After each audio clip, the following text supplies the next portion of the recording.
स्वयं मह्यं ददाति स्वपदान्तिकं वन्देऽहं श्रीगुरोः श्रीयुतपदकमलं श्रीगुरून् वैष्णवांश्च श्रीरूपां साग्रजातं सहगण रघुनाथन्वितं तं सजीवं साद्वैतं सावधूतं परिजनसहितं कृष्णचैतन्यदेवं श्रीराधाकृष्णपादान् सहगण ललिता श्रीविशाखान्वितांश्च हे कृष्ण करुणा सिन्धु दीनबन्धो जगत्पते गोपेश गोपिकान्त राधकान्त नमोऽस्तु ते तप्तकाञ्चन गौराङ्गी राधे वृन्दावनेश्वरी वृषभानुसुते देवी प्रणमामि हरिप्रिये पाञ्चकल्पतरुभ्यश्च कृपासिन्धुभ्य एव च पतितानां पावनेभ्यो वैष्णवेभ्यो नमो नमः श्रीकृष्ण चैतन्य प्रभु नित्यानन्द श्री अद्वैत गदाधर श्रीवासादि गौरभक्तवृन्द हरे Krishna Krishna Krishna Hare Hare Hare Ram Ram Ram Hare Hare. Thank you so much, Mataji, for that beautiful Bajaran. Thank you. Wonderful. Thank you for blessing us with it. So again, I would like to welcome everyone to this discourse. I see Her Grace Panchali Kar Mataji has joined. Hare Krishna Mataji. Please accept my humble obeisances on behalf of everyone who has joined, or who will join, or who will watch this over YouTube. Thank you so much for giving us an association. I know this is it's a verse we skipped on Saturday, and we were always looking forward to hearing more about it. And all glories to Srila Prabhupada. Thank you again, Mataji. Hare Krishna Prabhuji, thank you so much for giving me the opportunity to do the service. I'm just eternally grateful to get this service, and I'm not qualified at all. So thank you so much again, Prabhuji, for the service opportunity. So may I please ask if the Mangalacharan, has that been done, Prabhuji? Yeah. Okay, so we are just reading the text. Okay, so I'll just read it. So our text today is Srimad Bhagavatam, Canto 3, Chapter 15 and verse 14. Om Namo Bhagavate Vasudevaya. Om Namo Bhagavate Vasudevaya. Om Namo Bhagavate Vasudevaya. Vasanti yatra purusha sarve vaikunta murtaya ye nimitta nimittena dharmenandratayan hare. Translation. In the Vaikuntha planets, all the residents are similar in form to the Supreme Personality of Godhead. They all engage in devotional service to the Lord without desires for sense gratification. Purport by Srila Prabhupada, Prabhupada Ki Jai. The residence and the form of living in Vaikuntha are described in this verse. The residents are all like the Supreme Personality of Godhead Narayan. In the Vaikuntha planets, Krishna's plenary feature as four-handed Narayan is the predominating deity, and the residents of Vaikuntha Loka are also four-handed, just contrary to our conception that in the material world, to our conception here in the material world. Nowhere in the material world do we find a human being with four hands. In Vaikuntha Loka, there is no occupation but the service of the Lord, and this service is not rendered with a purpose. Although every service has a particular result, the devotees never aspire for the fulfillment of their own desires.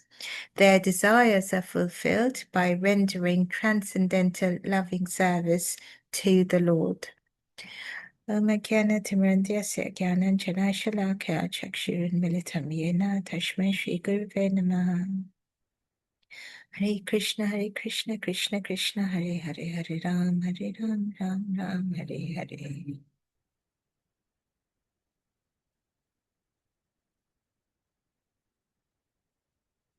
So thank you once again for the service opportunity. So I start doing the service by paying my obeisances to my Guruji.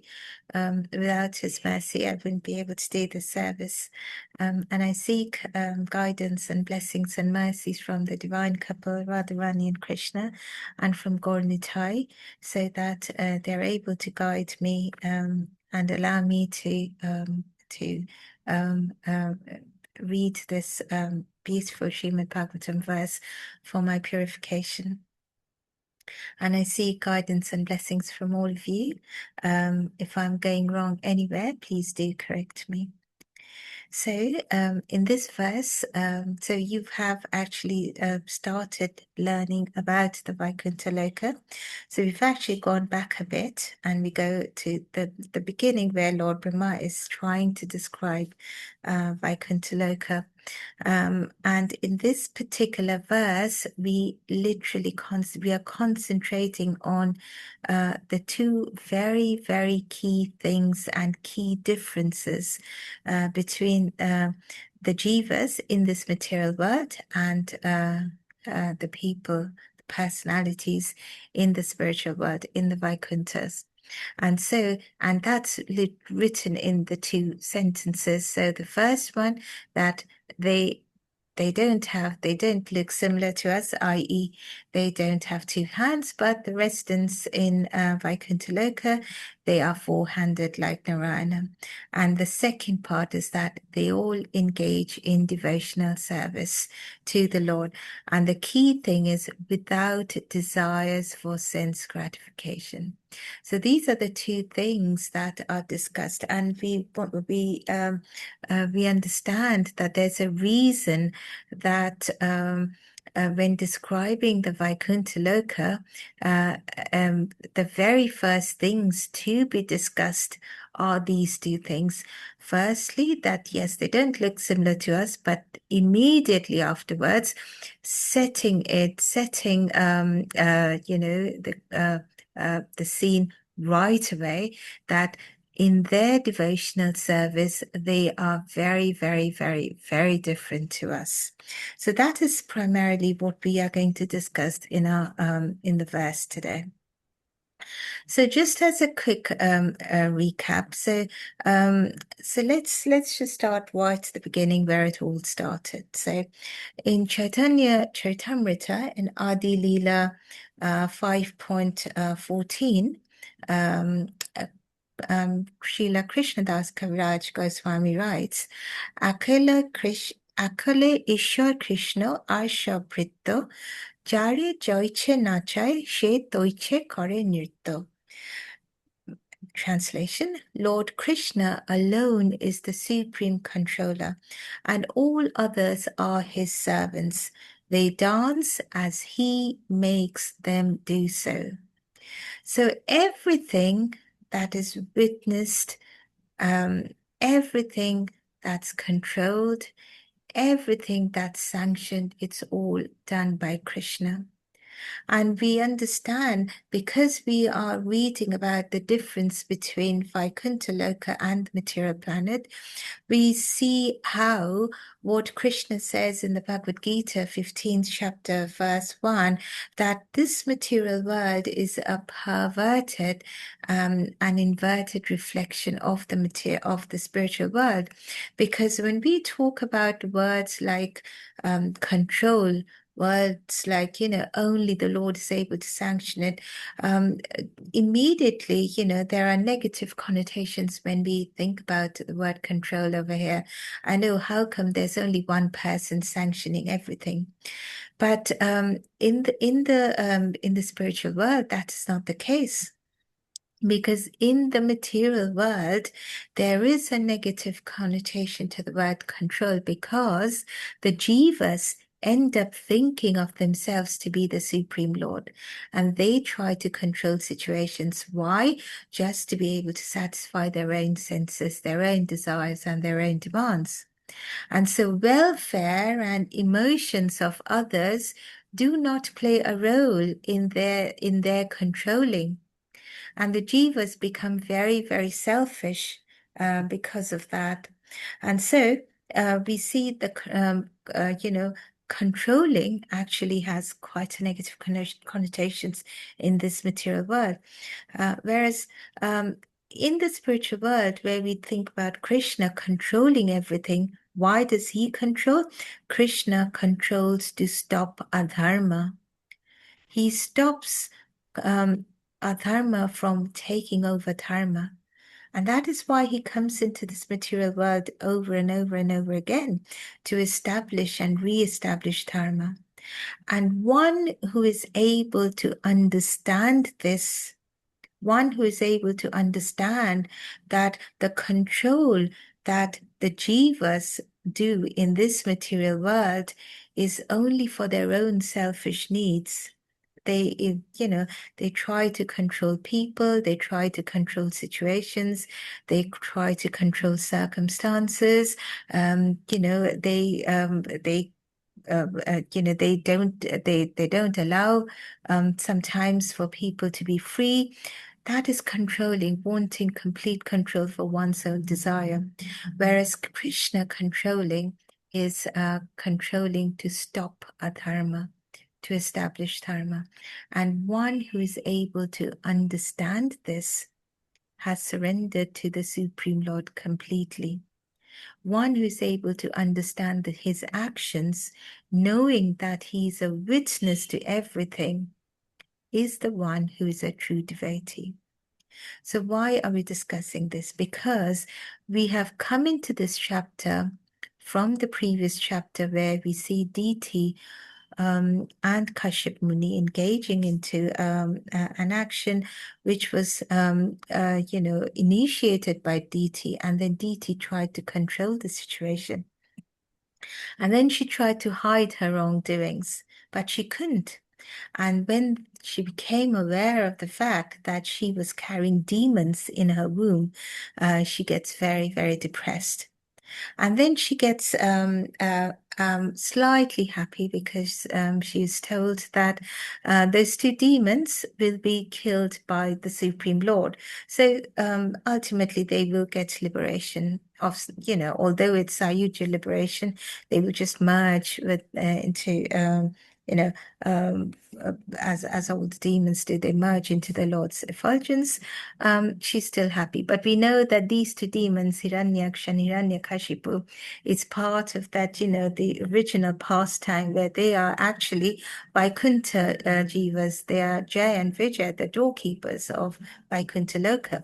So it's only natural that they would actually go back to the Vaikuntha Loka.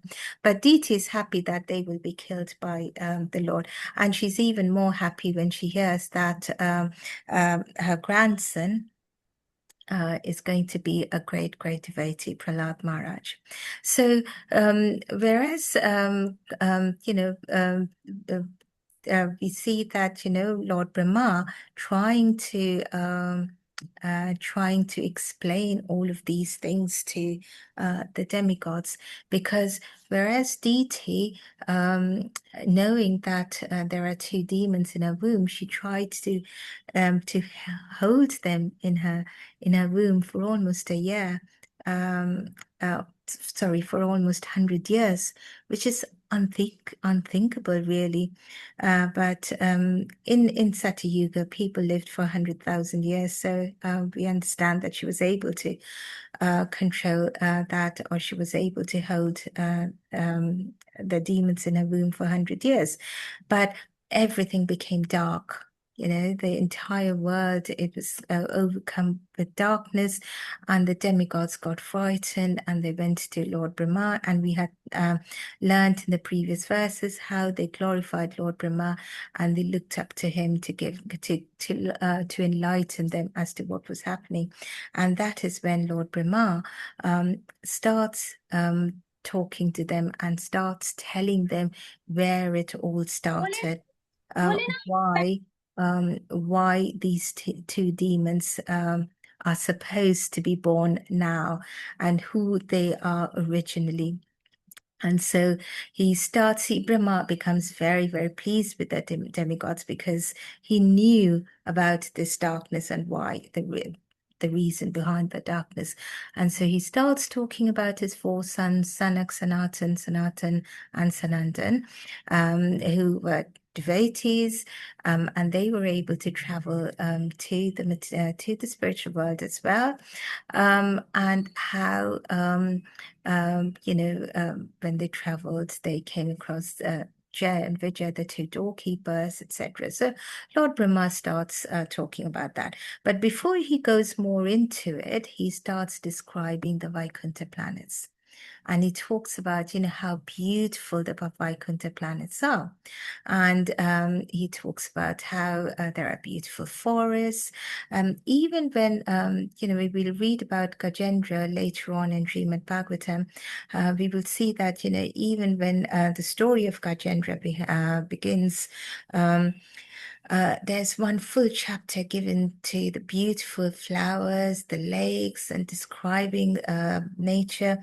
So we are led into, we are given a glimpse of the Vaikuntha planets, led into it by describing the beautiful forests. And immediately when we think about forests, we think about Vrindavan. So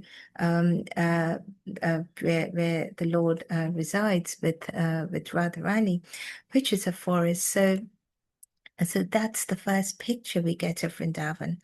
And then we are told as to why those planets are the spiritual world, the heavenly planet, the spiritual planets are called Vaikunthas, where Kunta means anxiety, Vai means no. So the Vaikuntha planets are free from anxiety, where there is no anxiety. And so they are Vaikuntha planets. Now, why is it that there is no anxiety? And why is it that we are anxious in this material world? Because we are eternal souls. Our souls are eternal. We are Sat Chit Ananda, eternity of knowledge and bliss. However, when we have come into this material world, we have become not Sat, but we have become Asat. Okay, in this material world. So there is that eternity has gone. Everything is temporary. Where there is a start, there is an end. Even Lord Brahma, who is the most intelligent of the jivas, although he has a lifespan way, way, way longer than the human life, but still there is a start and there is an end. Nothing is permanent. And this impermanence, this temporary feature gives anxiety to the living beings in this material, to the jivas. There is no proper knowledge, the material knowledge gained. We cannot take that into our next life. Someone who has qualified as a doctor or an engineer or an architect or a teacher or whatever, they are not able to take that knowledge into their next material life. The only knowledge that can be taken forward is the knowledge of bhakti, the transcendental knowledge. So this eternity of knowledge and obviously no bliss over here. The only happiness we identify as happiness is actually the absence of distress. So all of this actually makes the jivas in this material world quite anxious. But Vaikuntha Loka, there isn't any kind of such anxiety. It's the expansion of Golok Vrindavan, the topmost Vaikuntha planet. And then in the Vaikuntha, other Vaikuntha, in the Golok Vrindavan, there is Shamsundar, Krishna as Shamsundar, with his two-handed form, playing the flute, happy as he is in his as the cowherd boy. But then he has to do some work, and then he expands in his Narayan form into the Vaikuntha Lokas. And the first point we are told in this verse is that in the Vaikuntha Loka, there is Krishna with his four hands as Narayan, holding Shankha Chakra Gada Padma. So he holds the conch shell, he holds the chakra, which is the wheel, he holds the gada, which is the mace, and then he holds the padma, which is the lotus flower. Now, all the residents of Vaikuntha Loka therefore also has 4 hands. Remember, these are all liberated souls, and they have gained, they have transcended material, and so they are into to the spiritual world, and they are liberated. And as we know, there are 5 types of liberation: Salokya, Samipya, Sarishti, Sayuja, and Sarupya.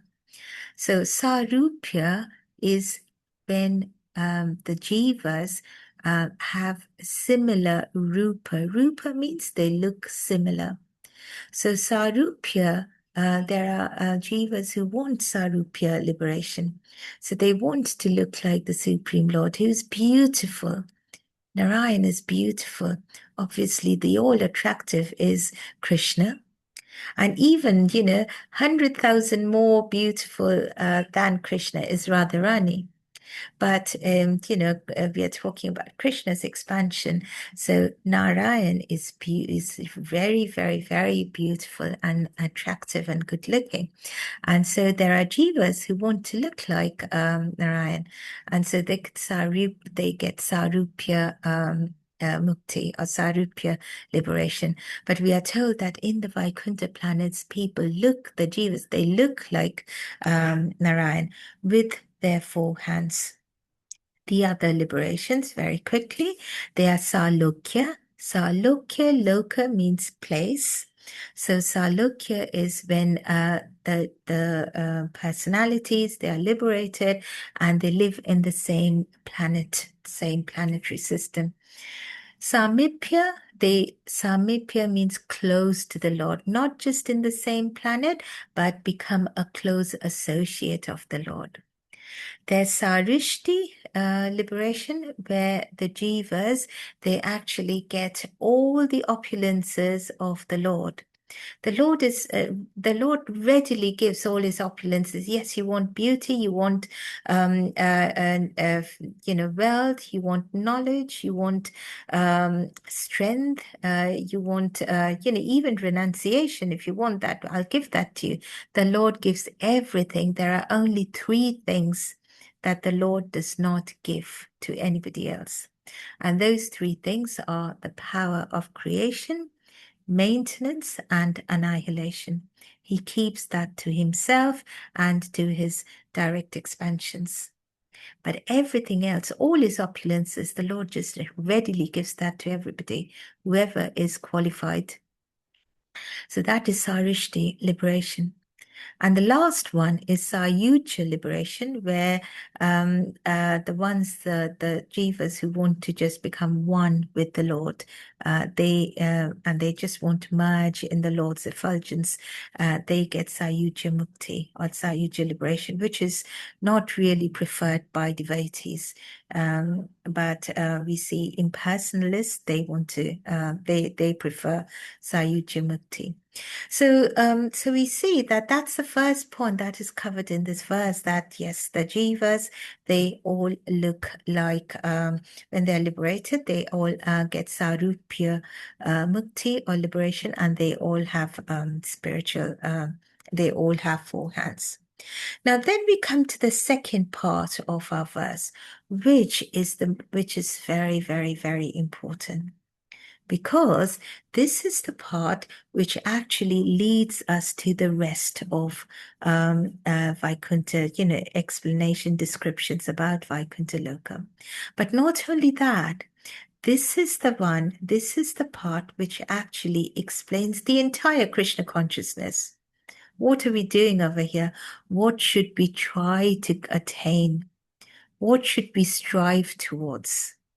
And by telling us what happens in Vaikuntha Loka, how people are in Vaikuntha Loka, it gives a direct comparison to what we are in this material world. And because we are what we are here in this material world, that is the reason we are not able to enjoy that permanent bliss, that permanent knowledge, eternal knowledge and bliss. So what should we do? We should learn from what is being told to us about the Vaikuntha Lokas and the people in the Vaikuntha Loka. So that is the description starts by their external form. Yes, they all look like Narayan with their 4 forms, but more important is how they behave, who they are, what are the qualities of their personalities. And so we are told that in the Vaikuntha Loka, all the people, every single jiva, every single person, they only have one dharma, one occupation. Now, over here in this material world, there are many occupations, serving people, serve different peoples in different ways. Many, dharma has many, quite a few meanings, I would say. So, it can be religion, dharma can be religion, dharma can be one's occupation, one's duty. So if we are told that in the Vaikuntha Loka, every single person has only one duty, one occupation, not like what we have over here in this material world, people having different duties. No. And what is their only duty? Their only duty is to love and serve the Lord, worship the Lord. In the Vaikuntha Loka, the rasa or the mellows is that of Aishwarya or opulence, awe and reverence. So there is that slight formality, so there is that worshipping. Whereas if you go to Golok Vrindavan, you don't, the Vrajavasis, the people of Vrindavan, they don't even, they probably know, then even if they know about the Lord, that yes, Krishna is the supreme Lord, but they don't want to believe that. They would rather have Krishna as their friend, as their son, as their lover, as their husband, as their, their little baby, whichever, they, or even as their master, but they would definitely not, want to think of Krishna as the supreme Lord. I mean, when Mother Yashoda was told by the Gopas, they would come to Mother Yashoda and they would say, "Oh, do you know what? Krishna killed this massive demon today." And Mother Yashoda would just tell them off. He said, how much lies are you going to say? My little Krishna, he doesn't know anything. He's scared when if it rains, he's scared. If there's thunderstorms, he's scared. He's scared of me. I mean, and you're telling me that he actually kills demons? So Mother Yashoda would not even believe that. So that's Vaikuntha, where there is, all Madhurya Rasa, all all in the mellows of the 5 main rasas, where that formality is absent, completely absent, but in the Vaikuntha planets it is there.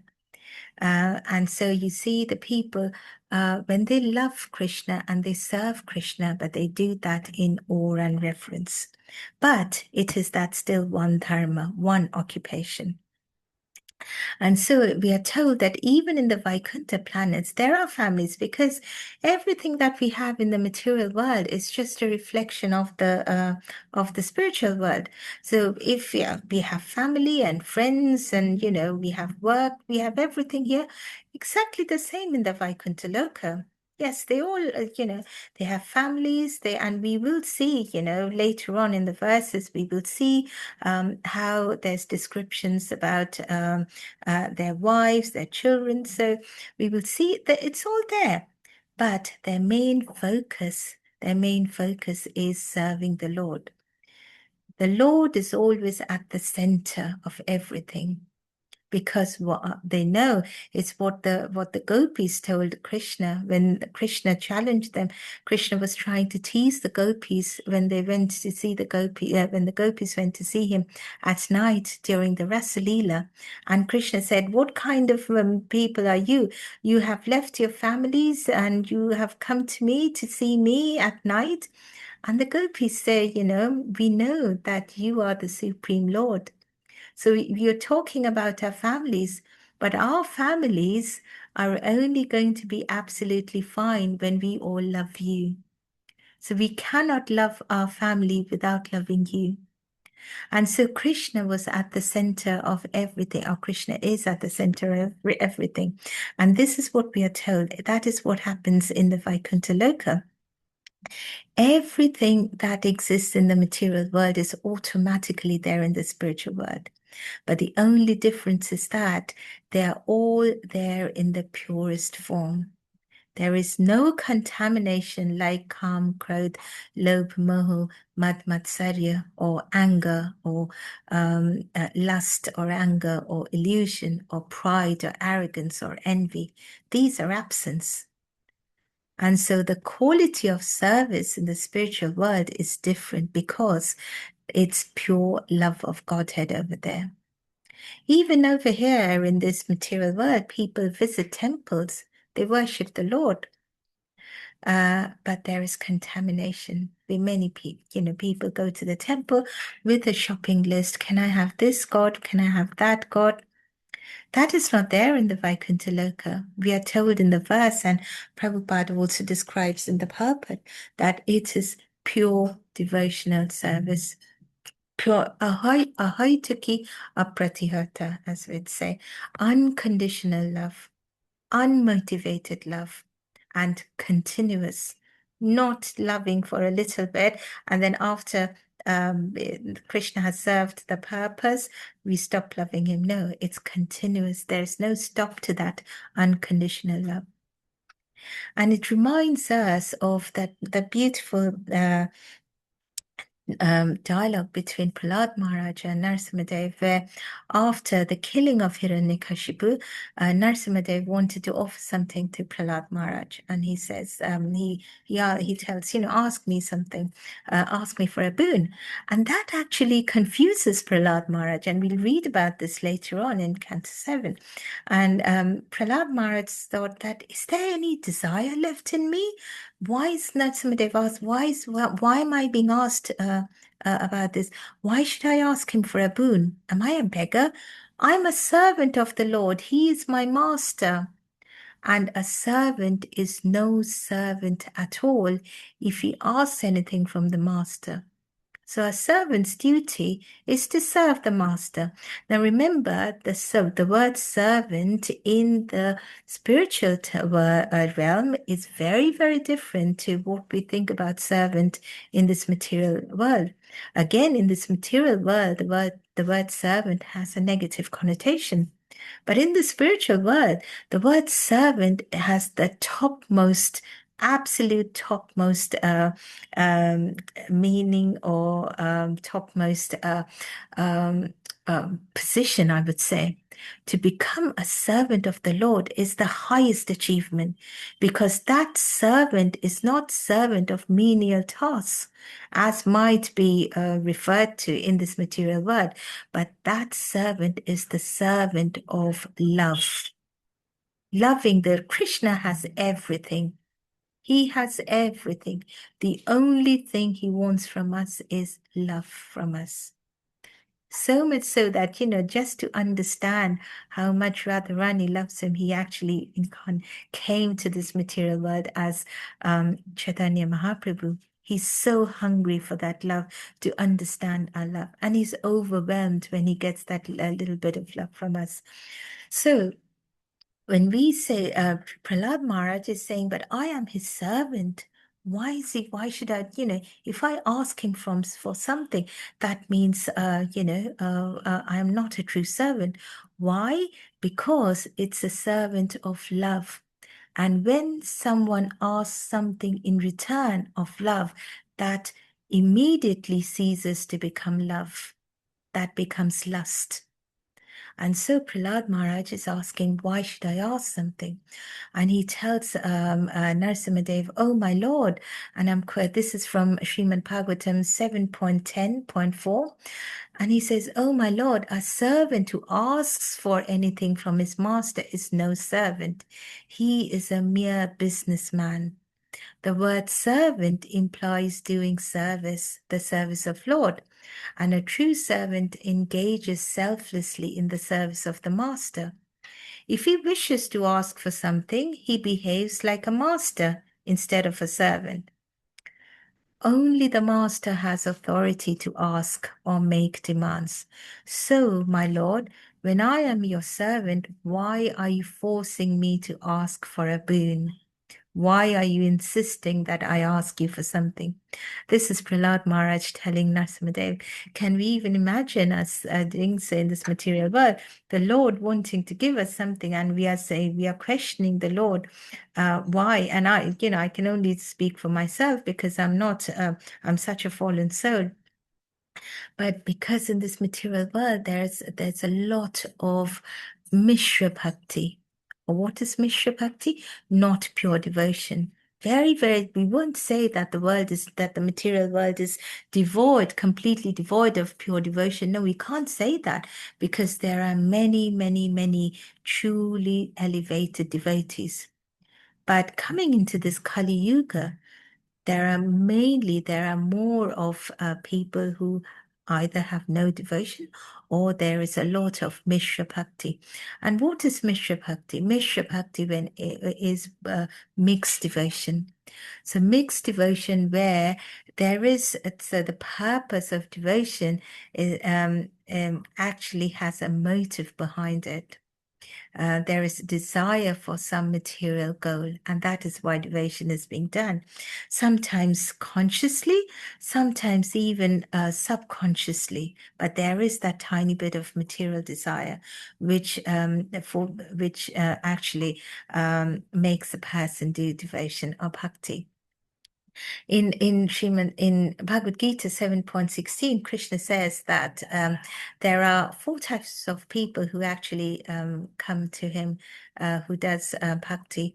Those who are suffering, those who are inquisitive, and those who desire wealth, and those who actually, are searching for knowledge. So Artha, Jignasu, Artharthi, and Jnani. So their bhakti has a bit of motive and slightly different to absolute pure bhakti where there is no motive. And so pure devotion is not what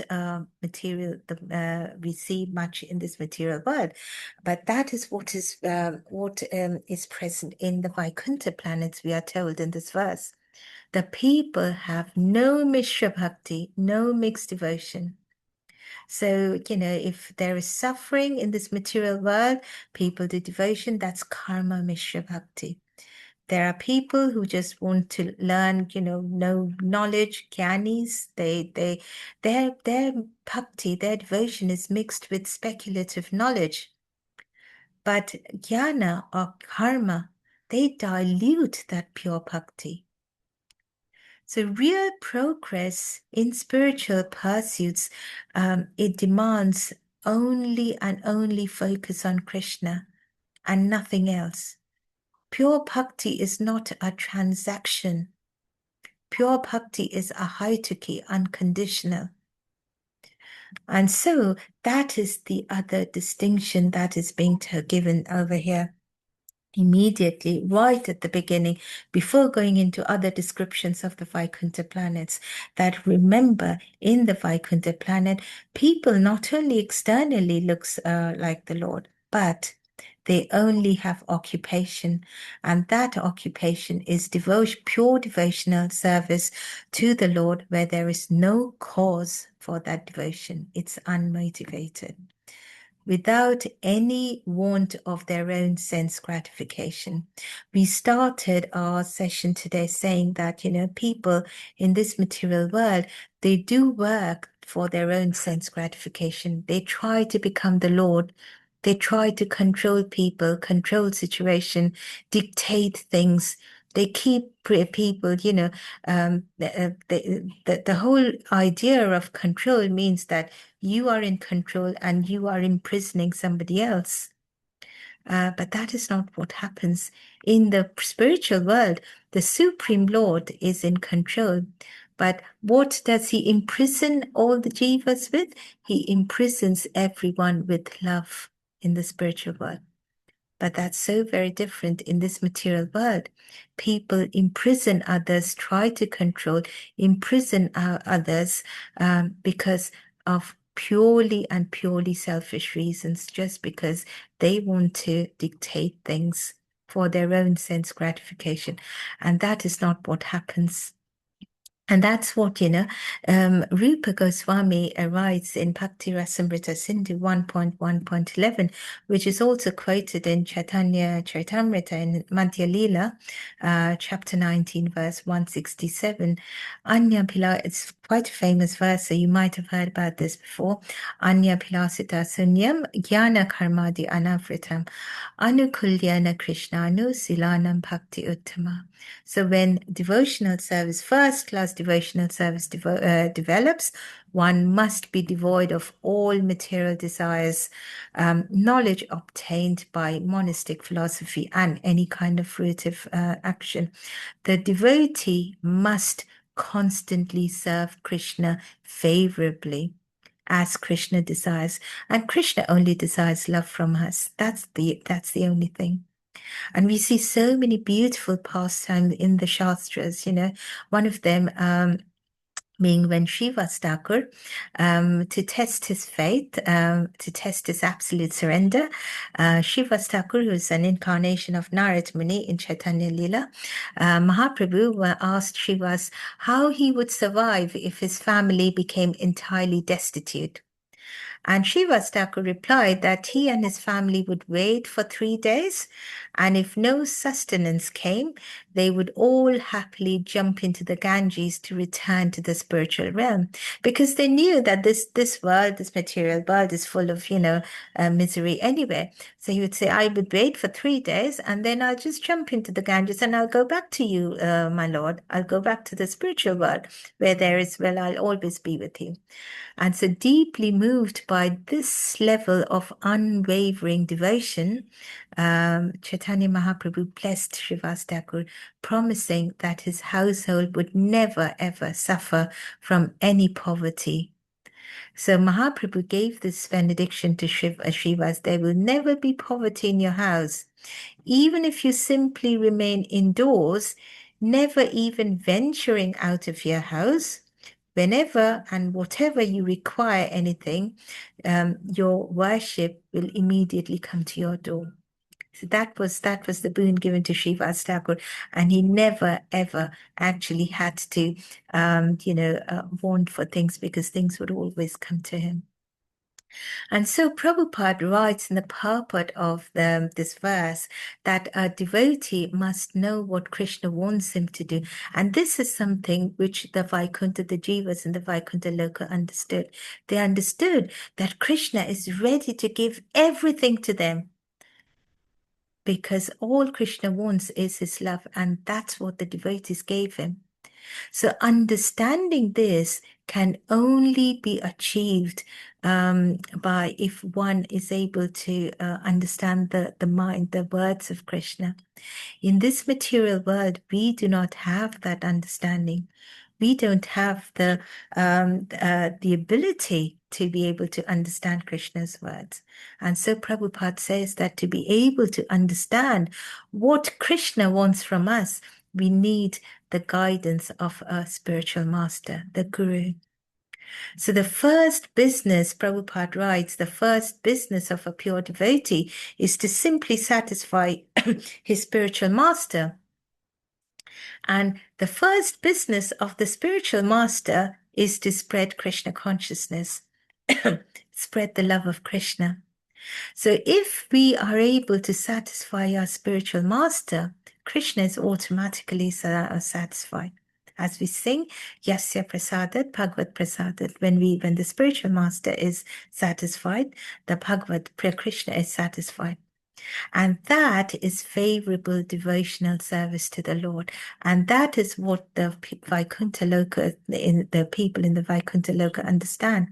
It's favorable devotional service to the Lord.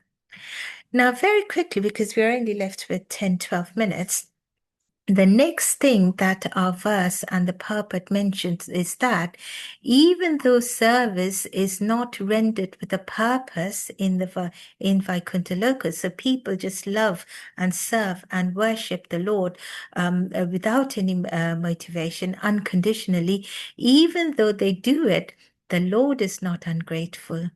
He immediately recognizes the devotion. The Lord is extremely pleased. And so Prabhupada says that every devotional service has a result because the Lord becomes extremely pleased to see pure devotion and he wants to give something to the devotee. Just as Narasimhadeva, he kept insisting to Prahlad Maharaj to ask for a boon. Now, in this, the devotee, on the other hand, is ready to take birth in this material world over and over. A devotee is ready to undergo every kind of suffering only to make the Lord happy. Just like, in that beautiful pastime where the Lord feigns a headache and wants some dust from underneath the feet of a pure devotee. And Narad Muni goes everywhere. Nobody gives him the dust from under their feet because they're scared. If that is taken by the Lord and put on his head, what will happen to them? That's sacrilege. That's really bad. But Narad Muni, the Lord sent him to Vrindavan.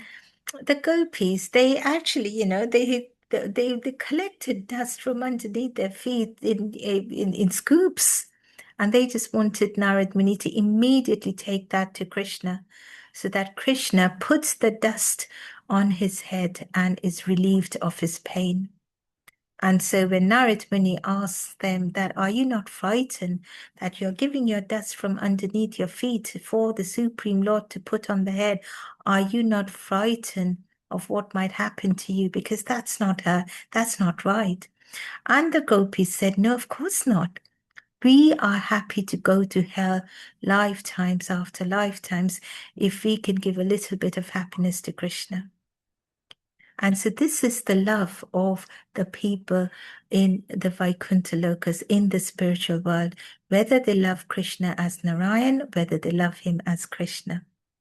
And this is the love which Uddhava did not understand, could not understand, because Uddhava loved Krishna very much, but his love was slightly mixed with the pride of Gyan, because he was he was full of knowledge. And so when Krishna sends him to Vrindavan and Uddhava sees the residents of Vrindavan, his entire philosophical knowledge, that just went away just like that. Witnessing their pure, unconditional and selfless love for Krishna, it completely humbled him. And he realized that their devotion, those, people who didn't have any scriptural knowledge, their devotion and love for Krishna is way more than all the Vedic scriptural wisdom that he has. He was a highly learned scholar, and he believed that, the ultimate path to God realization was through Gyan, through knowledge. But the Vrajavasis knew nothing of these philosophies or austerities or rituals. Their entire existence was effortlessly, it was just consumed by their intense love and intense longing for Krishna. And that selflessness, that intense longing is what Uddhava saw. That pure love is what Uddhava saw. And that pure love is what Krishna sees, what Narayan sees. And that is the reason Prabhupada writes that when the Lord sees this, even though the devotees don't want anything from him, every devotional service, even if it is even if it's cleaning the floor of the temple, or even if it's cutting vegetables in the kitchen to make prasadam, Krishna is overwhelmed and he wants to give a boon to the devotees. So Uddhava was moved to tears seeing the Vrajavasi's love for Krishna, and he wanted to just become a dust in Vrindavan so that the feet of the gopis would fall upon his head and bless him. So this, this is what we understand. This is what the spiritual master is able to let us know. It will make us understand if we take his shelter, that this is the only thing that Krishna wants. And this is the pure devotion that exists in the Vaikuntha planets. Whereas in the material world, we can gain this pure love for Krishna if we follow the prescribed methods. Otherwise, we will be consumed by Maya.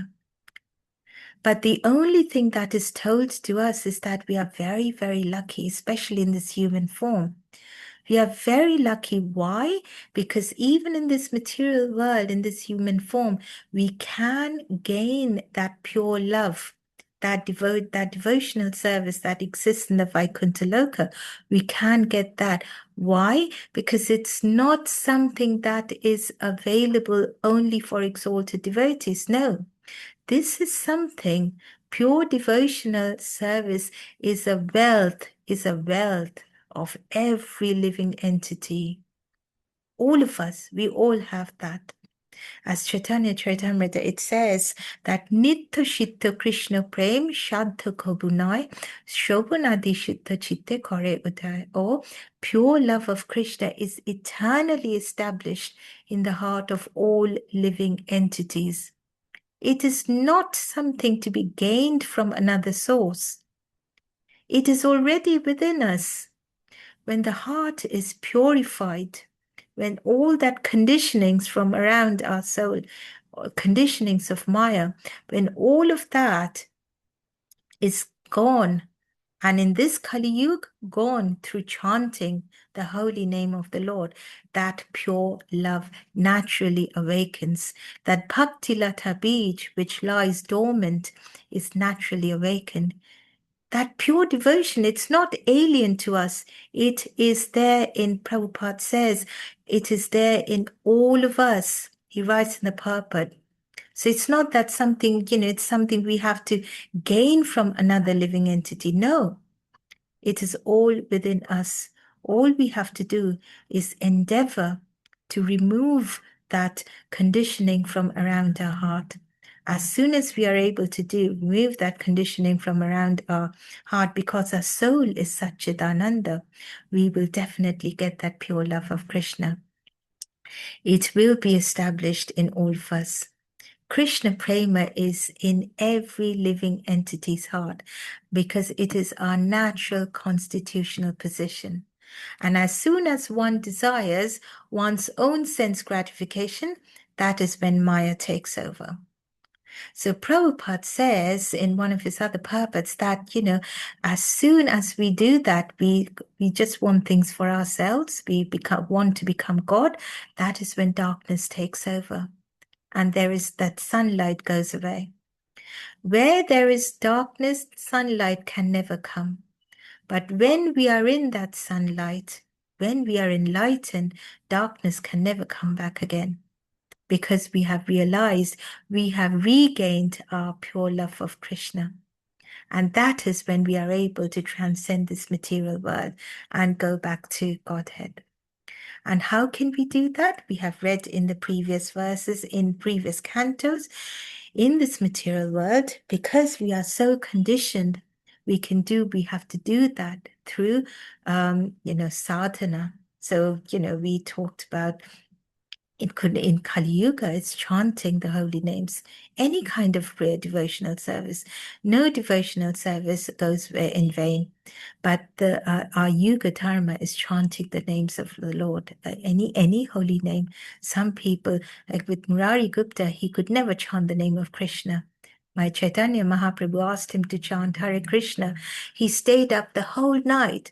And the next morning he came crying to Chaitanya Mahaprabhu, said, please forgive me, Lord. I could not chant the Hare Krishna mantra. Every time I tried to chant Hare Krishna, the only words that would come out of my mouth is Ram, Ram, Ram, Ram, Ram, and Sita. because he's an incarnation of Hanuman. So we all have our own Ishta Devata, the supreme form which we find, some people are attracted to it, Narsimadev, others towards Lord, others towards Gopal, Krishna's Gopal, others was Krishna's Shamsundar, others to Ram, others to Radharani. So we all have our own Ishta Devata. All we need to do is chant the names. And when we are able to do proper sadhana, we can definitely reach, slowly and slowly, that conditioning from our heart will go away, will be cleansed, and we will be able to, go towards that pure love of Godhead, pure devotion, which will help all the jivas, conditioned jivas in this material world to transcend Maya, transcend the material world, and go back to the spiritual world, to the Vaikuntha Loka, where the people love Krishna, love Narayan unconditionally, without any motivation. And that is what is being told to us by Prabhupada. Very, very important element in the Vaikuntha Loka.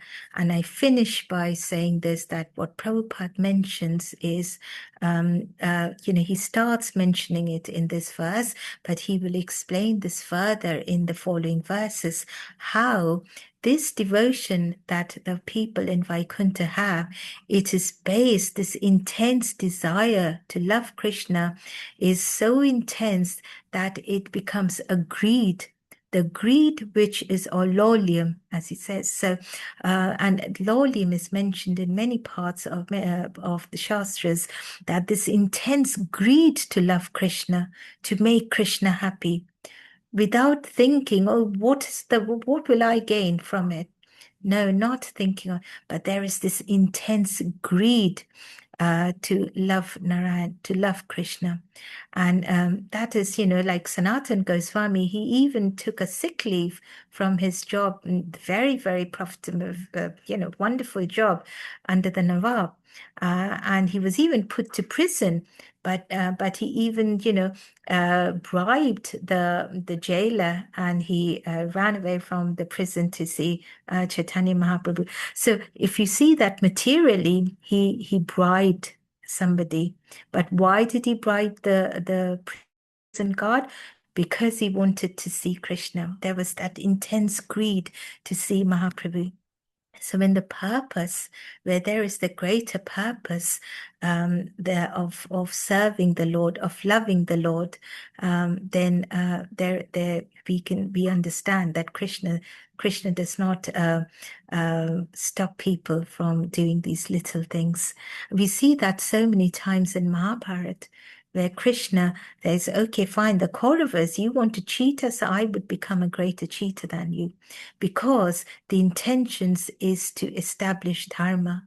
And what is dharma? It's devotion at the end of the day. What is devotion? It is loving Krishna at the end of the day. And that is what this entire creation is made up of. Krishna created all of us out of his love. So the very least we can do is love him back. And that is what the people in the Vaikuntha Loka do. So this verse establishes, before going into further descriptions of Vaikuntha Loka, it establishes right at the beginning, yes, the people look like Narayan, but don't forget the main quality is that they have that pure devotion towards Narayan. And that is what this verse says.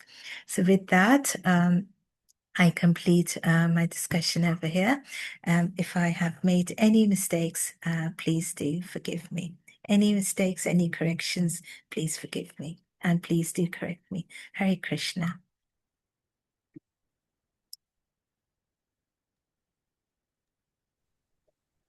Hare Krishna Mataji.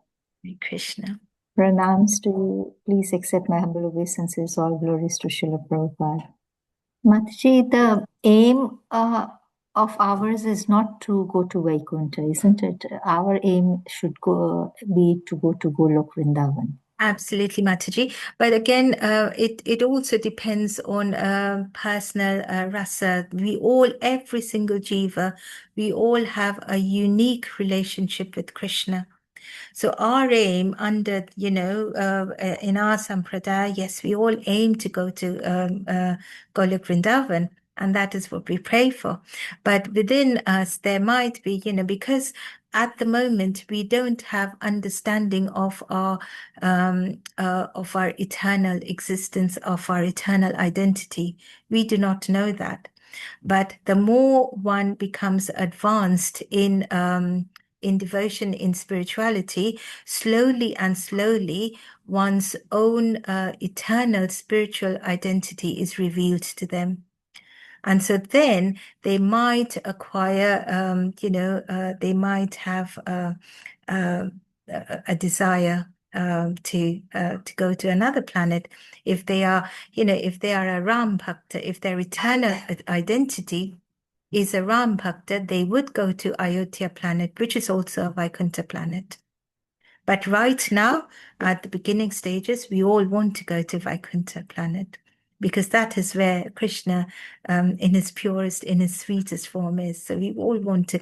It's not that one who wants to go to, wanted to go to Ayodhya or wants to love Ram cannot go to Krishna. One might, one might definitely do that, but it also depends on one's eternal identity, which we do not know now, which is revealed to us slowly and slowly as one advances. Does that make sense, Mataji? Yes, Is that Mataji. okay? Hare Hare Krishna. Krishna. Gayatri Mataji? Hare Krishna Mataji. Hare Thank you Mataji. so much for a wonderful session today about Vaikuntha planets, and also what Kirtida Sundari Mataji was asking, that our aim is to go to Goloka Vrindavana, not to Vaikuntha planet. Same question I had asked once, and Induleka Mataji told that nobody can go directly to Goloka Vrindavana.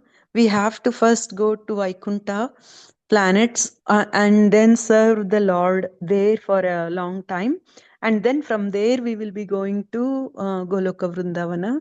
So that is what I have heard, Mataji, and that's what I wanted to say, because it's like again it is like where we get trained actually to how to serve the Lord in Vaikuntha planets.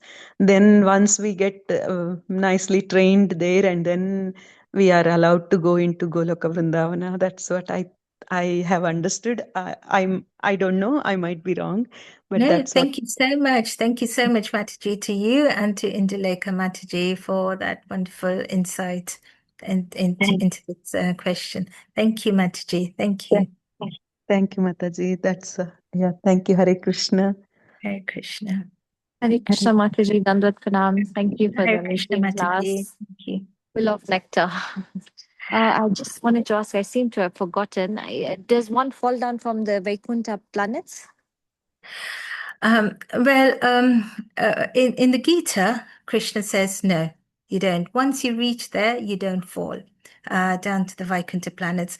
Prabhupada was once asked this question by a devotee, that if Krishna is saying that, if you reach there, nobody falls, then how is it that there are so many jivas in this material universe?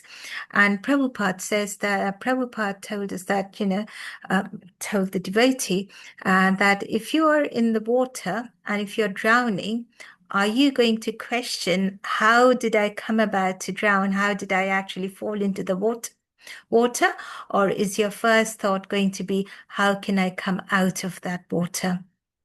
So Prabhupada said that, right now, your main concern should be, how can I get out of this material world, and not question how we all came into this material world, because that's too complex. That may not come into our understanding, and we may, unless and until one becomes an elevated devotee, one may not really understand that.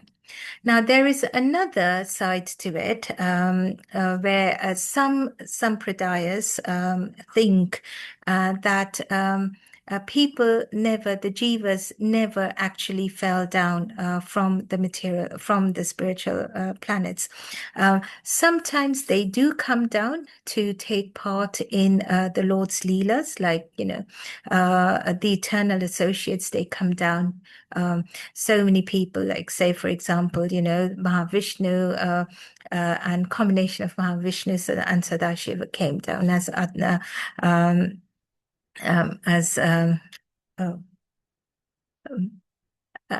what chariot? Give me the name. Advaita Acharya. Oh gosh, I'm getting old now. And then Narad Muni came as Shiva Thakur, and so say similarly the whole of Yaduvansh. So the eternal associates, they do come down to take part in the Leelas. But otherwise, the people who've actually reached the Vaikuntha planets, they don't come down. So what this Sampradaya, what they believe in is that when the Lord created the jivas from him, because all the jivas, the Lord has a full independence. Now, because we are all parts and parcels of the Lord, we also have this little bit of independence. And with that tiny bit of little independence, some of the jivas chose not to follow the supremacy of the Lord, and so they came directly into this material world. Whereas the others, they chose to be in this, they chose to love the Lord, and so they went to the spiritual world. And the spiritual world is three padas, so 3/4 of creation is the spiritual world. Material world is ekapada, or just 1/4, 1/4. So the material world is tiny when compared to the spiritual world, that is full of jivas who actually, right from the beginning, they did not want to accept the supremacy of the Lord.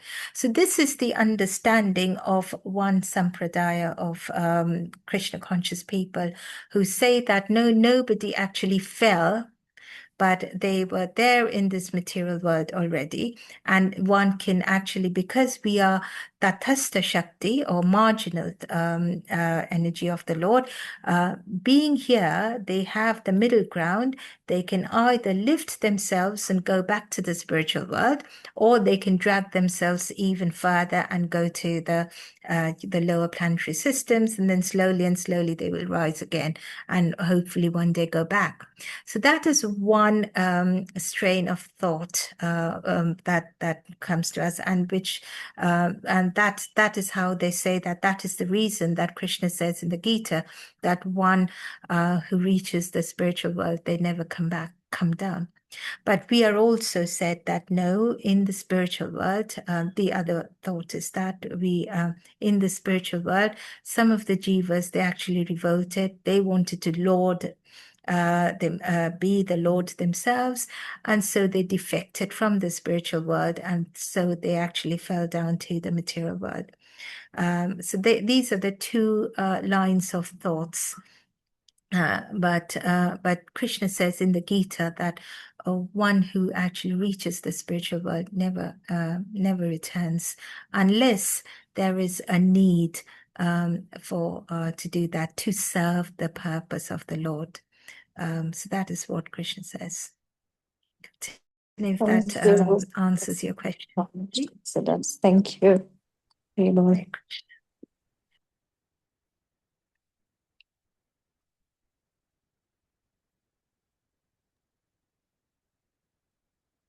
There are no more questions or comments. We can end the session for today.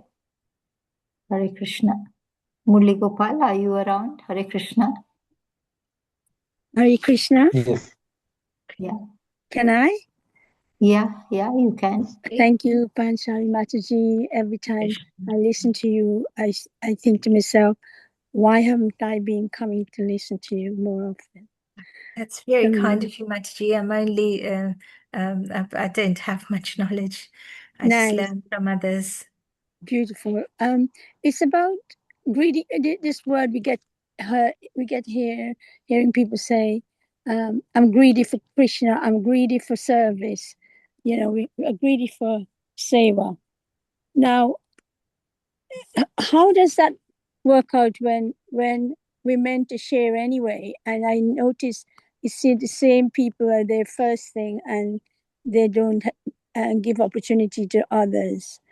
I mean, for instance, prasadam is a very clear-cut evidence. When there's loads of prasadam, and we need to take prasadam because it's a recommendation in Krishna consciousness. Prabhupada says you must take prasadam.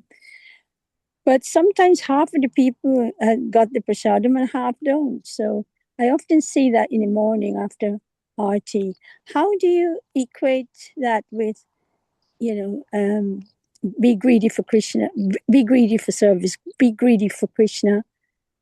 I hear, and prasadam is beautiful and everybody likes it, and most of the time that's the first thing people say they go for. So why is it that we tolerate that kind of I know people ask for more prasadam. I don't understand, and there's always a notice to say please don't have more than you can take, and also only when everybody's had, then you go for seconds or more or take away or whatever.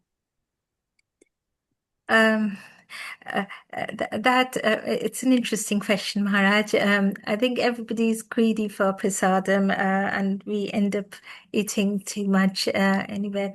But yes, it reminds us all of the Panihati pastime, doesn't it? Where Nityananda Prabhu, he actually asked Raghunath Das, later became a Goswami, to arrange for prasadam for many, many people. And we are told that the main purpose of having the Lord's prasadam is to ensure that that more and more and more people are able to taste that. And so we are told in that pastime how the entire village and people, even the sages from far land, they actually came and took part in that festival and ate the prasadam. And even Chaitanya Mahaprabhu, who wasn't there in Prakat, nobody could see him, but he was actually there as well, eating the prasadam. So the main purpose of prasadam is to share the Lord's mercy. And I was told by one of the senior devotees that when we go out in the streets, instead of giving money to people because we don't know how they're going to use that money, and that might actually end up us accruing wrong karma, always carry some prasadam in your handbag so that you can give that. And so the only purpose is to share the Lord's mercy. That is the main thing. Now, there should be greed in prasadam, but above greed is humility. Above greed is serving the Lord, and the Lord is the happiest when he sees that more and more people are receiving His mercy from others, from other devotees. So I think it's nice if people are able to share, but we also understand that when the prasadam is very tasty, people end up having more and more. But that is sometimes it becomes a bit of a personal choice. But the main understanding is that prasadam should be shared, even if it's a tiny bit. Sometimes we see devotees, they have prasadam. I've been to the temple once a bit late for prasadam, and Mataji, she would have her own plate, and she gave me a little bit. That's when she had just put some food on her plate. She still hadn't started eating, and because I came in and I didn't have any prasadam, even before starting to have her own prasadam, she made a plate for me from her own plate. So that's the attitude of serving and sharing, and that's what we are taught. That is how it should be. That's the ideal. Now, sometimes the ideal is not followed, but that is where we can share with others what can be the ideal, so that everyone gets Krishna's mercy through the prasadam. Yeah, I know. That's what Krishna conscious teach you, to share and care for each other. And I've seen that practice where people share from their plate, and they insist that you have a taste. Yes. That is really nice, but we shouldn't run out really if it's done properly, and not given too much to favoritism as well. I'm not complaining. I'm just saying, that is a common thing that we hear. Be greedy for Krishna's service. Be greedy for prasadam, and at the same time, it's kind of a bind, isn't it? Double bind. Yeah. Thank you. Thank you for sharing. And you said the right thing. We should share and be greedy. Greedy in a sense that you love Krishna so much, you want to do what he expects of us, what he taught us, and Prabhupada as well. Yes, Mataji. Mm. Thank you. Thank you. Thank you very much, Mataji, for that discussion. We have exhausted our time. I think we should end the session. Who can end the session for us? Anybody volunteering to end the session? Murli Gopal, can you please end the session today? Hare Krishna. Hare Krishna. Yes. Thank you so much, Mataji, for the opportunity. And thank you so much, Your Grace Panchali Kar Mataji, for that beautiful discourse on the giving us the vigor to want to feel the spiritual world, and at least the events we got some succeeding, and we hope we can activate it eventually to get to the real goal. Thank you so much, Mataji. So I'd like to request all the assembled devotees to kindly unmute. We chant one round of the Maha Mantra in glorification of our Grace Panchali Kar Mataji. Hare Krishna, Hare Krishna, Krishna Krishna, Hare Hare Hare Hare Rama Rama, Hare Hare. Vanchakalpatarubhyascha Sindhuvecha Patitanam Pavanebhyo Vaishnavebhyo Namo Namaha. Rantratri Vaishnavinda ki, Jai Srila Prabhupada ki, Jai Hari Hari Bol. Rantratri Bhagavatam ki Jai, Grace Panchali Kar Mataji Ki ki Hare Krishna. Thank you so much, everybody, for joining in. Thank you, Matajis and Prabhujis. Hare Krishna. Thank Hare you. Krishna.